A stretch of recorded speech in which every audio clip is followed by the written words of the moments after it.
لا حول ولا قوة إلا بالله العلي العظيم. أعوذ بالله السميع العليم من الشيطان اللعين الرجيم. حسبنا الله ونعم الوكيل ونعم المولى ونعم النصير. بسم الله الرحمن الرحيم. الحمد لله الذي لا يبلغ مدحته القائلون ولا يحصي نعماء العادون ولا يؤدي حقه المجتهدون الذي لا يدركه بعد الحمم ولا يناله غوص الفتن الذي ليس لصفته حد محدود ولا نعت موجود ولا وقت معدود ولا أجل ممدود فطر الخلائق بقدرته والنشر الرياح برحمته وبتد الصخور میدان عرضه. اول دین معرفته وکمال معرفته التصدیق به وکمال التصدیق به التوحید وکمال التوحید هو اخلاص له نفی الصفت عن كل شهادة صفت انه غیر الموصوف انه غیر الصفات. فمن وصف الله سبحانه فقد قرنه ومن قرنه فقد صناه ومن صناه فقد جزاه ومن جزاه فقد جهله ومن جهله فقد اشار اليه ومن اشار اليه فقد حده ومن حده فقد حده. الصلاة والسلام والتحية والإكرام على نبي الرحمة وخازن المغفرة وقائد خير والبركة ومنقذ العباد من الهلكة سيدنا ومولانا أبي القاسم محمد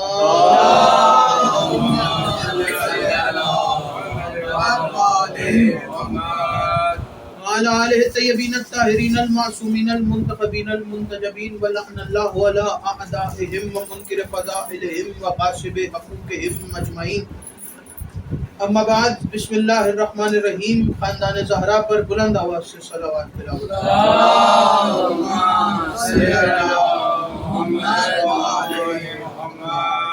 دعا ہے پروردگار عالم سے کہ بانیان کا یہ تمام خرچ اخراجات کوشش کاوش کو اپنی بارگاہ میں قبول و منظور فرمائے.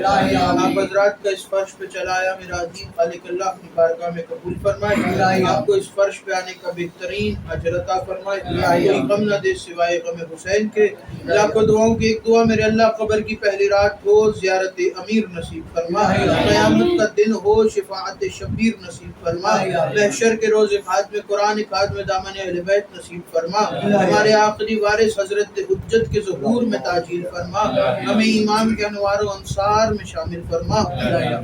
اور ہر عزادار کو مرنے سے پہلے لازمی ایک مرتبہ تمام زیارات مقدسہ کی زیارت نصیب فرما. تمام دعاؤں کو قبولیت تک پہنچائیں. سہارا درود کریں مل کے بلند آواز سے صلوات.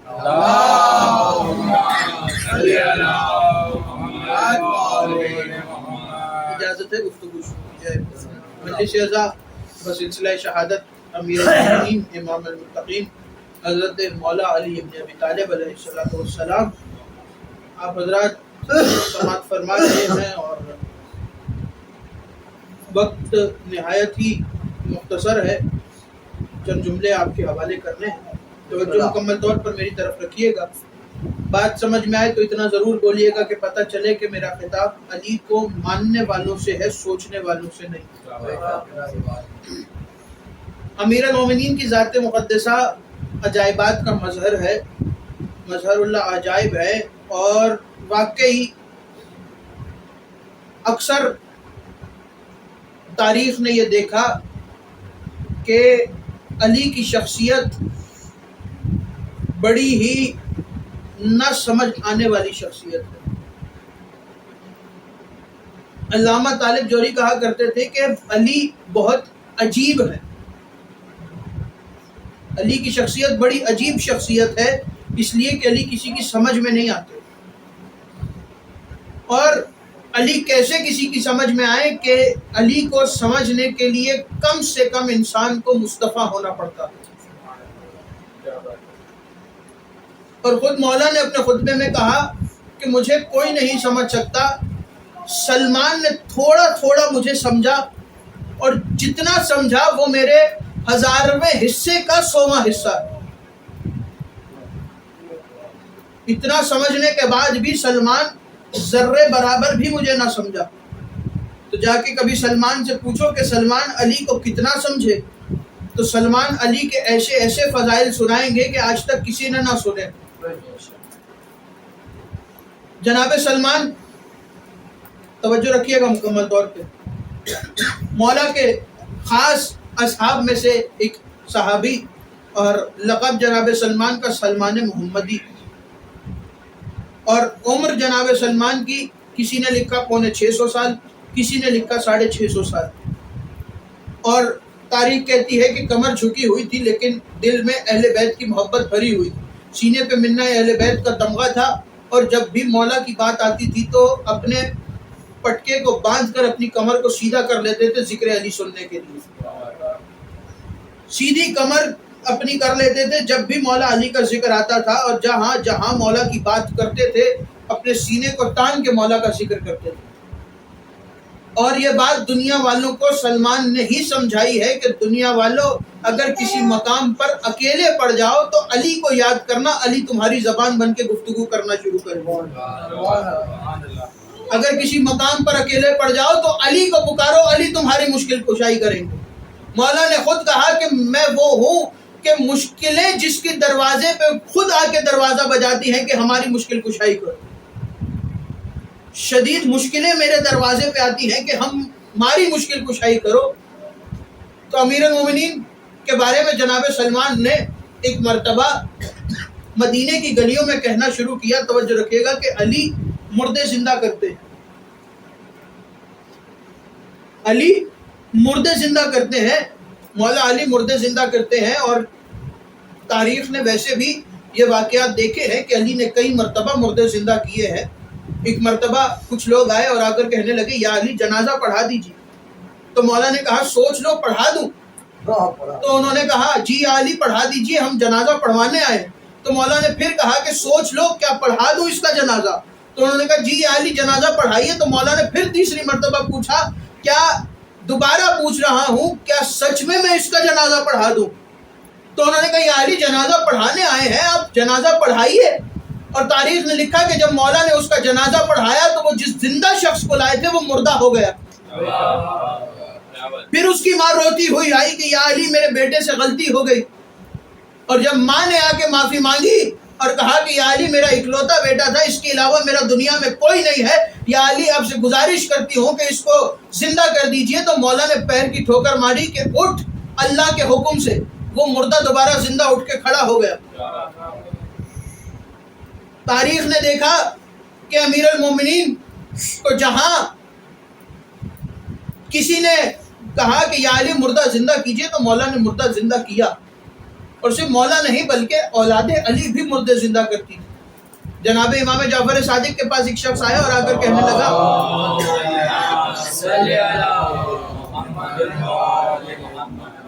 کہ مولا میرا بھائی وصیتیں کر کے گیا تھا، اور اس وقت میں بہت چھوٹا تھا، مجھے وصیتیں اپنے بھائی کی ملی نہیں، اور میرا بھائی جو جائیداد چھوڑ کے گیا ہے، جو میرے لیے سامان چھوڑ کے گیا ہے، وہ مجھے ابھی تک ملا نہیں۔ اب میں بڑا ہوا ہوں تو مجھے وہ سامان کی ضرورت ہے، تو مولا مجھے آپ ہی بتائیے کہ میں کیا کروں۔ تو امام صادق نے کہا کہ کیا تم چاہتے ہو کہ ہم تمہارے لیے تمہارے بھائی کو زندہ کر دیں؟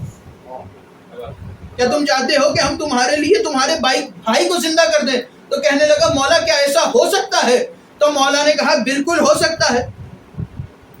تو کہنے لگا یا ابن رسول اللہ، اس سے بڑی کیا بات ہوگی کہ آپ میرے بھائی کو زندہ کر دیں اور میں خود اس کی زبان سے سن لوں اس کی وصیتیں، اور جو سامان اس نے میرے لیے چھوڑا ہے وہ مجھے خود اپنی زبان سے بتا دیں کہ وہ کہاں رکھا ہے۔ تو مولا نے کہا چلو میرے ساتھ۔ مولا چلے اور قبرستان پہنچے۔ مولا نے کہا کہ بتاؤ کون سی ہے تمہارے بھائی کی قبر؟ تو بیٹھ گئے مولا، اور مولا نے کہا کہ اٹھ جا اللہ کے حکم سے، توجہ، اٹھ جا اللہ کے حکم سے۔ جب مولا نے کہا تو وہ مردہ نہ اٹھا، تو مولا نے دوسری دفعہ کہا کہ اٹھ اللہ کے حکم سے، قم باذن اللہ۔ جب مولا نے دوسری مرتبہ کہا تو وہ مردہ نہ اٹھا۔ مولا نے تیسری مرتبہ جلال کے عالم میں کہا کہ اٹھ جا اللہ کے حکم سے۔ جب تیسری مرتبہ بھی نہ اٹھا تو جعفر صادق کو جلال آیا، اور جلال کے عالم میں آ کر کہنے لگے اٹھ جا میرے حکم سے۔ جب کہا کہ اٹھ جا میرے حکم سے تو مردہ زندہ ہو گیا۔ تو سلمان نے کہا کہ علی مردے زندہ کرتے ہیں۔ توجہ رکھیے گا، بات آخری مراحل میں آپ کے حوالے کر رہا ہوں۔ سلمان مردے زندہ کرتے ہیں، علی مردے زندہ کرتے ہیں۔ سلمان کہتے جا رہے ہیں، اور مدینے میں ایک کوہرام برپا ہو گیا، ایک ہلچل برپا ہو گئی کہ ایسا کیسے ہو سکتا ہے کہ علی مردے زندہ کرتے ہیں۔ لوگ جمع ہو کے سلمان کے پاس آئے اور سلمان سے کہا کہ کیا کہہ رہے ہو؟ کہا علی مردے زندہ کرتے ہیں۔ کہا ایسی بات ہے؟ سلمان نے کہا ہاں علی امیر المومنین مردے زندہ کرتے ہیں۔ وہ لوگ چلے اور مولا کے دروازے پہ آئے، مولا کے دروازے پہ دستک دی تو مولا اتنے اطمینان کے عالم میں دروازے کو کھولا تو کہا کیا ہوا، آج خیریت تو ہے مدینہ والے میرے دروازے پر، آج خیریت تو ہے مدینہ والے میرے دروازے پر۔ تو کہنے لگے مولا ہم نے سنا ہے کہ آپ مردے زندہ کرتے ہیں۔ تو مولا نے کہا کس نے کہا تم سے؟ تو کہا یا علی سلمان مدینے کی گلیوں میں شور کرتا پھر رہا ہے کہ علی مردے زندہ کرتے ہیں، علی مردے زندہ کرتے ہیں۔ تو مولا نے کہا کہ اس میں کون سی بڑی بات ہے، اس میں پریشان ہونے والی کیا بات ہے، یہ کام تو سلمان خود کر سکتا ہے، یہ کام تو سلمان خود کر سکتا ہے۔ وہ جو سوال لے کے آئے تھے اپنی پریشانی کو دور کرنے، مولا نے ان کی پریشانی میں مزید اضافہ کیا اور وہ مزید پریشان ہو کے دوڑے اور مدینے کی گلیوں میں سلمان کو ڈھونڈنا شروع کیا۔ ڈھونڈتے ڈھونڈتے بازار میں سلمان ملے تو سلمان کو روکا اور روک کے کہا کہ سلمان ہم نے سنا ہے تم مردے زندہ کرتے ہو۔ توجہ، سلمان کی نظریں جھکی ہوئی ہیں، سر جھکا ہوا، اور ان لوگوں نے سلمان کو گھیرا ہوا۔ سلمان ہم نے سنا تم مردے زندہ کرتے ہو۔ سلمان نے کہا کس نے کہا ہے تم سے؟ تو کہنے لگے ابھی ابھی تمہارے مولا کے گھر سے آئے ہیں۔ جملہ آپ کے حوالے کروں، چلو سلمان ہی کی وجہ سے، لیکن انہوں نے مولا علی کو مولا تو کہا، جس کا بازو غدیر میں مولا رسول خدا نے پکڑ کے کہا تھا کہ ھذا علی مولا، من کنت مولا ہو فھذا علی مولا، میرے بعد یہ مولا۔ تو جناب سلمان نے کہا کہ اچھا اگر وہ کہتے ہیں تو ہاں میں مردے زندہ کر سکتا ہوں، اگر وہ کہتے ہیں، توجہ، اگر وہ کہتے ہیں تو ہاں میں مردے زندہ کر سکتا ہوں۔ یہ کہہ کے سلمان آگے بڑھے تو انہوں نے سلمان کو روک لیا کہ سلمان ایسے نہیں جانے دیں گے، ہمیں مردہ زندہ کر کے دکھاؤ۔ یہ کہنا تھا، سلمان نے کہا پریشان ہونے والی کیا بات ہے، چلو ہمارے ساتھ۔ چلے اور سلمان کو لے کے قبرستان پہنچے تو سلمان نے کہا کہ اپنی مرضی کی قبر ڈھونڈو۔ ڈھونڈی انہوں نے اپنی مرضی کی قبر اور کہنے لگے کہ سلمان اس قبر کا مردہ زندہ کرو۔ سلمان نے کہا پیچھے ہٹو، سو وہ سارے پیچھے ہٹے۔ قبرستان کی سب سے بوسیدہ قبر تھی۔ سلمان اپنے گھٹنوں کے بل بیٹھ گئے اور گھٹنوں کے بل بیٹھ کر کہنے لگے، قبر پہ دونوں ہاتھوں کو رکھا، توجہ نام مولا، قبر کے اوپر اپنے ہاتھوں کو رکھا اور ہاتھوں کو رکھ کر کہنے لگے کہ وہ کہتے ہیں کہ میں مردہ زندہ کر سکتا ہوں۔ توجہ، وہ کہتے ہیں کہ میں مردہ زندہ کر سکتا ہوں، بس انہی کے اذن سے تو زندہ ہو جا، بس انہی کے حکم سے تو زندہ ہو جا۔ یہ کہہ کے سلمان پیچھے ہٹے، قبر پھٹی، مردہ باہر۔ مردے نے اپنے بالوں کو جھاڑا اور بالوں کو جھاڑ کر کہنے لگا این الجمل این الجمل، میرا اونٹ کہاں ہے، میرا اونٹ کہاں ہے؟ تو وہ جو سارے مردہ زندہ کروانے آئے تھے انہوں نے کہا سلمان ہم نے یقین تو کر لیا کہ تو بھی مردے زندہ کر سکتا ہے، تیرا مولا بھی مردے زندہ کر سکتا ہے، لیکن ہم تو صرف مردہ زندہ کروانے آئے تھے، یہ کون سی مصیبت گلے پڑ گئی، یہ کون سا اونٹ مانگ رہا ہے؟ تو سلمان نے کہا کیا تم نے رسول کی حدیث نہیں سنی؟ کہا کون سی حدیث؟ کہا رسول نے فرمایا تھا ممبر مسجد نبوی کے ممبر پر بیٹھ کے کہ دنیا والوں سنو، جو شخص جو کام کرتے ہوئے مر جائے، جس حالت میں مرے، آخرت میں اسی حالت میں اٹھایا جائے گا، قیامت والے دن اسی حالت میں اٹھایا جائے گا۔ انہوں نے کہا ہاں سلمان ہم نے رسول کی یہ حدیث سنی ہے۔ تو کہنے لگے سلمان کے بس اسی کے ساتھ بھی یہی ہوا تھا، یہ صحرا کے اندر موجود تھا اور اپنے اونٹوں کو چلا رہا تھا، اس کا ایک اونٹ گم گیا، اپنے اونٹ کو ڈھونڈنے لگا اور ڈھونڈتے ڈھونڈتے پیاس کے عالم میں مر گیا۔ آج جب اٹھایا گیا تو اس کے ذہن میں وہی اونٹ آیا اور اس نے اٹھتے کے ساتھ ہی وہی اونٹ مانگا۔ جیسے ہی سلمان نے یہ کہا تو سلمان کے پیچھے سے کہنے لگے اچھا سلمان ایسا بھی ہوتا ہے، توجہ، اچھا سلمان میری طرف دیکھے گا، اچھا سلمان ایسا بھی ہوتا ہے؟ سلمان نے کہا ہاں بالکل ایسا ہوتا ہے، اسی لیے تو میں کہتا ہوں ہر وقت علی علی کیا کرو، توجہ، اسی لیے تو میں کہتا ہوں ہر وقت علی علی کیا کرو، تاکہ جب مرو تو علی علی کرتے مرو، جب اٹھائے جاؤ تو علی علی کرتے اٹھائے جاؤ، تاکہ جب مرو تو علی علی کرتے مرو، جب اٹھائے جاؤ تو علی علی کرتے اٹھائے جاؤ۔ امیر المومنین کے فضائل جو ممبر رسول سے رسول اللہ نے بیان کیے وہ لوگوں سے برداشت نہ ہوئے، اور سب سے بڑی وجہ ہی فضیلت امیر المومنین تھی جو رسول نے بیان کی تھی بار بار ممبروں سے کہ علی کی فضیلت یہ ہے، علی کی فضیلت یہ ہے، قرآن میں علی کی فضیلت یہ ہے، حدیث میں علی کی فضیلت یہ ہے۔ یہ فضیلتیں ہی لوگوں کے دلوں میں بیٹھ کر علی کا بغض بنی، اور 40 ہجری کے رمضان کی تیاری کی گئی۔ جنہوں نے کوششیں کی کہ علی کو میدان جنگ میں مارا جائے، اور جب علی میدان جنگ میں نہ مار سکے مولا علی کو، تو انہوں نے کہا کہ ہم نے ایک واقعہ دیکھا ہے کہ جب ایک جنگ کے درمیان علی کے پیر میں تیر لگا تھا تو علی کسی کو ہاتھ نہیں لگانے دیتے تھے۔ تو رسول اللہ کے پاس گئے کہ یا رسول اللہ کیا کریں؟ تو رسول اللہ نے کہا کہ نماز کا انتظار کرو۔ جب علی نماز پڑھنے کے لیے کھڑے ہوں اور جب سجدے میں سر رکھے تو اس وقت علی کے پاؤں میں سے تیر نکال لینا، کیونکہ جب علی سجدے میں جاتے ہیں تو علی کو دنیا کی خبر نہیں ہوتی۔ تو یہ جانتے تھے کہ اگر علی کو مارنا ہے تو صرف سجدے میں مارا جا سکتا ہے۔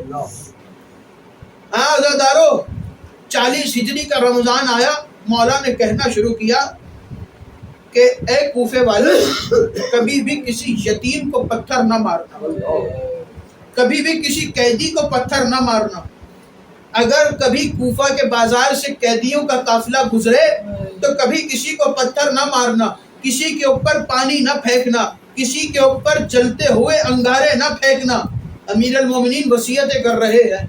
ہاں عزادارو، آ گئی 19ویں کی وہ صبح کہ جب ایک آواز بلند ہوئی، جبرائیل نے نوحہ شروع کیا، تحتمت واللہ ارکان الہدا قد قتل امیر المومنین، قد قتل امیر المومنین۔ ہدایت کے ارکان کو گرا دیا گیا، مومنوں کا امیر مارا گیا، مومنوں کا امیر مارا گیا۔ ہاں عزادارو، امیر المومنین کو گھر میں لایا گیا، مولا نے وصیتیں کرنا شروع کی۔ بس چند جملے آپ کے حوالے کرنے ہیں عزادارو۔ جی بھر کے گریا کر لینا، جی بھر کے رو لینا، اگلے برس وہی روئے گا جو موجود ہوگا۔ اپنی ہر مجلس کو آخری مجلس سمجھ کے رویا کرو۔ امام صادق کہتے ہیں کہ ان آوازوں پر خدا رحمت نازل کرے جو ہمارے مصائب میں بلند ہوتی ہے۔ آزادارو، امیر المومنین نے وصیتیں کرنا شروع کی۔ پہلے اپنی اولاد کو وصیتیں کی، اپنے گھر والوں کو وصیتیں کرنے کے بعد جب گھر والوں کو وصیتیں کر چکے تو مولا نے کہا کہ اب میرے اصحاب کو بلاؤ۔ مولا کے اصحاب آ رہے ہیں، مولا اپنے اصحاب سے گفتگو کر رہے ہیں، اپنے اصحاب سے وصیتیں کر رہے ہیں۔ کبھی میثم کو وصیت کر رہے ہیں، کبھی کسی کو وصیت کر رہے ہیں، کبھی حذیفہ کو وصیت کر رہے ہیں، کبھی کسی صحابی کو وصیت کر رہے ہیں۔ جب سارے صحابہ پورے ہو گئے تو مولا سے کہا گیا کہ یا علی، آپ کا ایک بوڑھا اور اندھا صحابی آپ سے ملنے آیا ہے۔ کہا ہاں اس کو آنے دو۔ مولا کے قریب آیا، آ کے کہنے لگا مولا میرا نام عبداللہ ابن عفیف ہے، یا علی میں آپ کے ساتھ جنگوں میں شریک رہا ہوں، یا علی میری ایک آنکھ صفین کے میدان میں ضائع ہوئی تھی، یا علی میری ایک آنکھ نہروان کے میدان میں ضائع ہو گئی تھی۔ اے مولا میں چاہتا ہوں کہ آپ مجھے آنکھیں عطا کر دے تاکہ میں آپ کو آخری مرتبہ آپ کے چہرے کی زیارت کر لوں۔ مولا نے کہا عبداللہ میں تمہیں آنکھیں تو عطا کر دوں گا، لیکن ایک وقت ایسا آئے گا کہ تم اس کوفے کے بازار میں ایک منظر دیکھو گے اور وہ منظر دیکھ کے اپنے خنجر سے خود اپنی آنکھوں کو پھوڑ لو گے۔ تو عبداللہ نے کہا کہ مولا اگر ایسی کوئی بات ہے تو مجھے اپنی آنکھیں نہیں چاہیے، بس اتنا بتا دیجئے کہ میری اور آپ کی اگلی ملاقات کب ہوگی۔ تو کہا عبداللہ اب میری اور تمہاری ملاقات آخرت میں ہوگی، اب میں اور تم میدان حشر میں ملاقات کریں گے۔ کہ مولا میدان حشر تو بہت بڑا ہوگا، میں آپ کو میدان حشر میں کیسے سنوں گا، میں آپ کو میدان حشر میں کیسے ڈھونڈوں گا۔ مولا کی آواز آئی عبداللہ بس میدان حشر میں علی خطاب کریں گے، جب علی کی آواز سننا تو اس آواز کا پیچھا کر کے آ جانا، میں علی تمہیں وہیں پہ ملوں گا۔ عزادارو 40 ہجری کا رمضان گزر گیا، 61 ہجری کا محرم آ گیا۔ گیا۔ عزادارو 10 محرم کا واقعہ ہوا، کربلا سے قافلے کو کوفہ کی طرف روانہ کیا گیا، بیویوں کے ہاتھوں میں رسن آئی، عزادارو شہزادیوں کا قافلہ، علی کی بیٹیوں کا قافلہ، علی کی بیٹیاں بغیر چادر کے کوفہ کی جانب چلی۔ یہ دوسری مرتبہ ہے جو علی کی بیٹیاں کوفے میں آ رہی ہے، ایک مرتبہ علی کی زندگی میں آئی تھی، اب علی کی زندگی کے بعد آ رہی ہے۔ پہلے جب آئی تھی تو سروں پہ چادریں بھی موجود تھی اور ساتھ میں عباس، حسن اور حسین کا ساتھ بھی موجود تھا، لیکن اب جب آ رہی ہے تو نہ سر پہ چادر ہے، نہ عباس ہے، نہ حسن ہے، نہ حسین ہے۔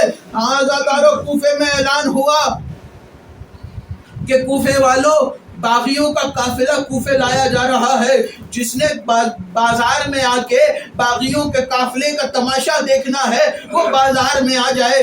پورے کوفے میں اعلان کر دیا گیا، کوفے کے بازار بھر گئے۔ عزادارو یہ اعلان مولا کے صحابی عبداللہ ابن عفیف نے بھی سنا۔ عبداللہ نے جب یہ اعلان سنا تو عبداللہ آنکھوں کی وجہ سے عبداللہ کو نظر تو آتا نہیں تھا اور عمر بھی بہت زیادہ ہو گئی تھی اور جناب عبداللہ چل بھی نہیں سکتے تھے۔ عبداللہ کو عبداللہ کے ساتھیوں نے اٹھایا، عبداللہ نے کہا کہ مجھے بازار میں لے چلو، میں بھی جاننا چاہتا ہوں کہ بازار میں کس کا قافلہ آ رہا ہے۔ عبداللہ کو عبداللہ کے ساتھی لے کے چلے، عبداللہ بازار میں پہنچے۔